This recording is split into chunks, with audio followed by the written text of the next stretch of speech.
हमें बैन करने के लिए कांग्रेस और बीजेपी बैन नहीं कर सकती। हमें इलेक्शन कमीशन ऑफ इंडिया में रजिस्टर्ड पार्टी है।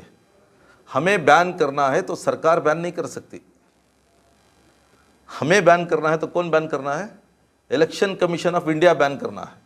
इलेक्शन कमीशन ऑफ इंडिया के जो भी प्रोटोकॉल है, जो भी डिसिप्लिन है, जो भी प्रोसीजर्स हैं, उसमें एक सब्जेक्ट भी अगर हमारे से मिस्टेक हो रहा है तो नोटिस आ सकती थी। अभी तक नोटिस नहीं आई है। ये हिंदू वोटों को इकट्ठा करने के लिए जस्ट एक पपेट्स क्या करते हैं, एक स्टेटमेंट देते हैं और वो स्टेटमेंट एक मीडिया का हेडलाइन बन जाता है, स्क्रॉल बन जाता है। आज तक एंटी कॉन्स्टिट्यूशनल एक वर्ड हमारा लीडर हो, कार्यकर्ता हो नहीं बोला है। इंडिया के खिलाफ, इंडिया के कॉन्स्टिट्यूशन के खिलाफ, इंडिया की तरक्की के खिलाफ नहीं है। हम किसके खिलाफ बोलते हैं? कांग्रेस की बदउनवानी के खिलाफ बोलते हैं, बीजेपी के करप्शन और फैशिज्म के खिलाफ बोलते हैं। तो इसलिए आ जाओ, वेलकम तो नहीं कर सकते उन्होंने। हमना तो बैन करने की बातें करते हैं। कांग्रेस के मुस्लिम एमएलएस भी डिमांड किया है सर कि एसडीपीआई को बैन करना है। हाँ, कांग्रेस के मुस्लिम एमएलए ही उन्होंने करेक्ट बोले साहब, मुसलमानों के मुस्लिम एमएलएस नहीं है उन्होंने। करेक्ट है, आप बोले सो करेक्ट है। तो इसीलिए कांग्रेस के मुस्लिम एमएलए से कांग्रेस जैसा डायरेक्शन देता है वैसा बोलना लाजिम है। सर, एक तरफ आप ये कह रहे हैं कि इलेक्शन कमीशन के जो है बस में है एसडीपीआई को बैन करना या बाकी रखना, दूसरी जानिब ये भी इल्जाम कहीं ना कहीं लगते हैं कि इलेक्शन कमीशन की सरकार की मातहत है या उनकी जो है हाल ही में जो डिलिमिटेशन का मामला हुआ तो कई लोगों ने वहाँ पर जो है सरकारी जो पार्टी है उसका उस पर ये लगा दिया कि ये जो उसी के मातहत चल रही है। तो दोनों एक ही हुए ना इस हिसाब से, तो फर्क कहाँ है? नहीं, जो भी आप देखिए, डिलिमिटेशन और रिजर्वेशन ये इलेक्शन कमीशन ऑफ इंडिया ने नहीं दिया है। डिलिमिटेशन और रिजर्वेशन ये गवर्नमेंट ने दिया है, गवर्नमेंट का प्रपोजल है। तो गवर्नमेंट का प्रपोजल है तो लॉजिक है कि उसके अंदर वहाँ के एमएलए, वहाँ के एमपीज, जो भी इख्तिदार में लोग हैं, उनका बहुत बड़ा इन्फ्लुएंस उसमें हुआ है।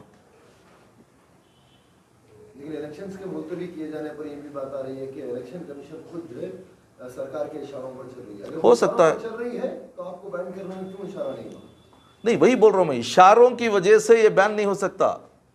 हमें किसी के इशारे से, किसी के स्लोगन्स पुकारने से, हमारे ऑफिसों को पथराव मारने से या एजिटेशंस करने से या सोशल मीडिया का ट्रायल करने से हमें बैन नहीं किया जा सकता। हमें बैन करना है तो कानून के हिसाब से ही बैन करना पड़ेगा। कानूनी गलती हमारे से नहीं हो पा रही है। हमारे से क्या हो रही है? सिर्फ एक गलती हो रही है, इंडिया के खिलाफ कोई बोलेगा तो हम नहीं छोड़ रहे हैं। इंडिया की अवाम के खिलाफ अगर कोई पॉलिसी बन रहा है तो हम खामोश नहीं हैं। तो यही हमारे से गलती है। अगर यही गलती है तो हम इसे बार बार दोहराने के लिए तैयार हैं। सर, सारे पॉलिटिकल पार्टियां जो है मुसलमानों का एक भरोसा जीतने की कोशिश कर रही है फिलहाल इस वक्त, क्योंकि बीजेपी इलेक्शन भी करीब है, आने वाले दिनों में एमएलए के भी इलेक्शन हो रहे हैं।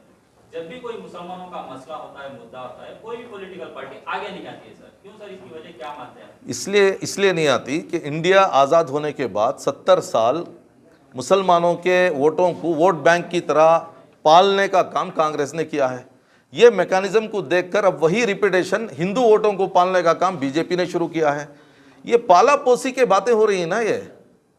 तो इसके वक्त में जब कोई वोट निकल जाता है बोल के डर होता है तो वो इश्यू, फॉर एग्जांपल कांग्रेस मुसलमानों के बारे में इसलिए बात नहीं करती कि वहाँ पर हिंदू वोट चले जाने का उनको डर है, और बीजेपी मुसलमानों के खिलाफ इसलिए बात करती है कि मुसलमानों के खिलाफ बात करने से गुजरात में दूसरी मर्तबा कामयाब हुए और फिर दूसरी मर्तबा इंडिया का पीएम बने। तो जो फार्मूला सक्सेस हो जाता है वो फार्मूले को रिपीट किया जाता है।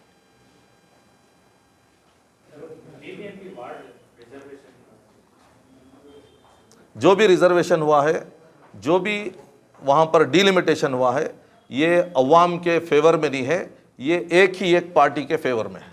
इतना मैं बोल सकता हूँ। जितने भी मुस्लिम कायदीन थे सबको बैकवर्ड कम्युनिटी में तब्दील कर दिया है।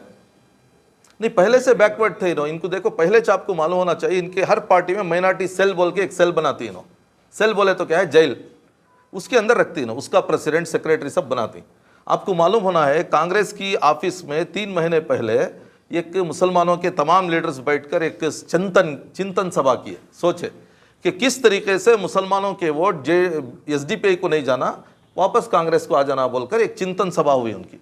वो चिंतन सभा में आप देखे होंगे कि स्टेज के ऊपर जो मेन उनका डयास है उसके ऊपर लीडर्स को नहीं बिठाया गया था, सामने एक टेबल चेयर बनाकर वहां पर बिठाया गया था।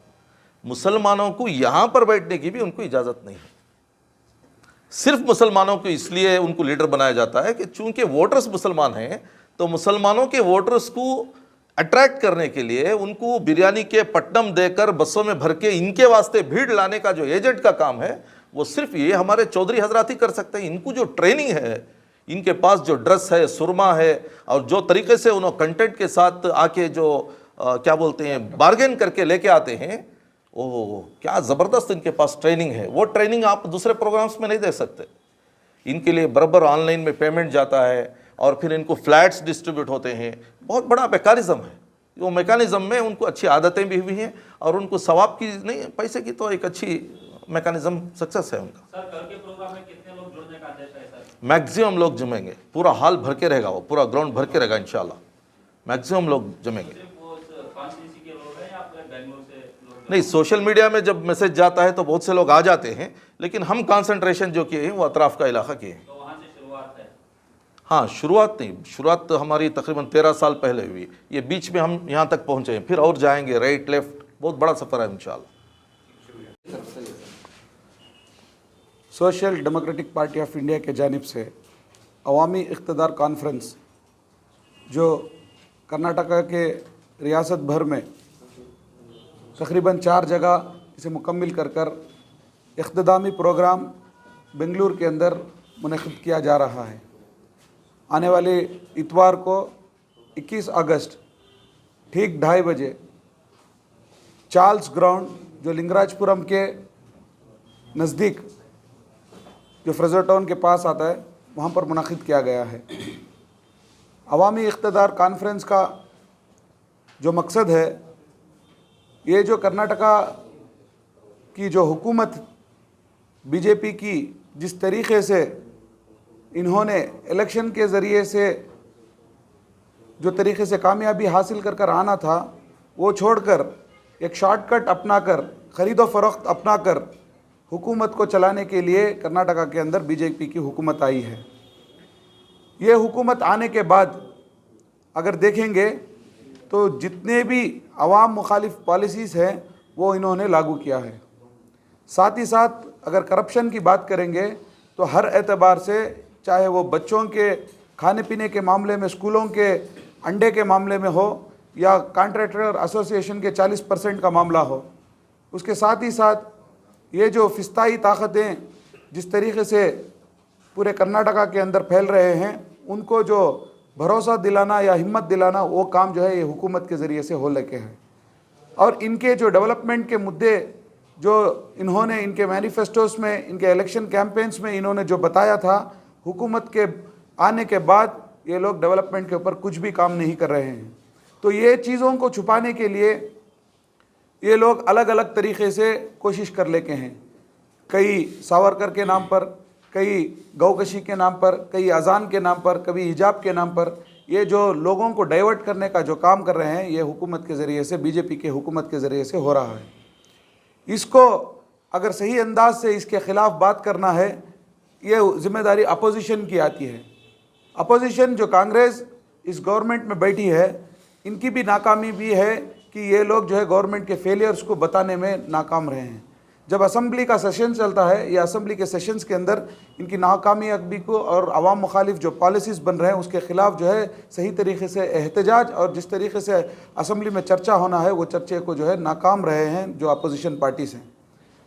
तो ये जो हुकूमत करने वाली रूलिंग पार्टी है और अपोजिशन पार्टीज़ हैं, जिसके ऊपर अवाम भरोसा कर कर कर्नाटका की जो तकरीबन 7 करोड़ की पॉपुलेशन है, ये पार्टियाँ उनके ऊपर डिपेंड है। जब ये दोनों भी नाकाम रहे हैं तो इसको जो है हम लोगों तक पहुंचाना है कि हुकूमत में रही हुई जो बीजेपी की हुकूमत है, इनकी नाकामयाबी, और अपोजिशन में रहते हुए जब कोई एक मामला आता है पिछड़े हुए तबक़ात का हो, चाहे वो SC STs का हो, चाहे मुसलमानों का हो, तो कांग्रेस जैसी अपोजिशन पार्टी जो है नाकाम रही है। तो इनकी जो नाकामयाबी है आवाम को मालूम होना है, क्योंकि गफलत में रहकर जब इलेक्शंस का सीज़न आ जाता है तो ये इलेक्शंस के अंदर फिर जो है आंख बंद कर जो है ये वोटिंग करते थे। तो वोटिंग की अहमियत दिलाने और इनकी नाकामयाब को बताने के लिए अवामी इक़्तिदार कॉन्फ्रेंस हम पूरे कर्नाटका के अंदर जो है इस कॉन्फ्रेंस को चला रहे हैं। इसका इख्तिताम प्रोग्राम बेंगलुरु के अंदर मौजूद है, जो आने वाली 21 अगस्त इतवार के दिन ठीक 2:30 बजे चार्ल्स ग्राउंड में मुनक़िद किया जा रहा है। आप लोग से गुजारिश है कि आप लोग ये बात को जो है आवाम तक पहुँचाए, आपके जो व्यूअर्स हैं, आपके जो चाहने वाले हैं, आप तक पहुँचाए, ताकि जो है कसीर तादाद में ये लोग जमा हुए और असल मकसद को आप वहाँ पर बयान कर सकें, ताकि लोगों को समझ में आए कि हालात क्या है। शुक्रिया।